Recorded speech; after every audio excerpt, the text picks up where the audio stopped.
vaxtdan sən? Özkan nəyə açılır? Nadanlar dünyaya sahib olurlar, aymasıyız. Müəllimlər, alimlər, mətlərin sürüdürlər. Utanmır, qozmur, tələsir. Nahaq qan tökənin ayarəsiz, əlləri əsir.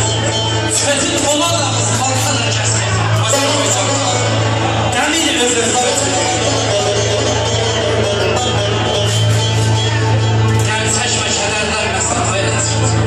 Saçlarına düşsə də bağlıdır. Elmi yoxdur qardaş. Oradakı saçların çəkib kəsləşməsindən bizim şirin qocalığımız daha yaxşı. Daha yaxşı.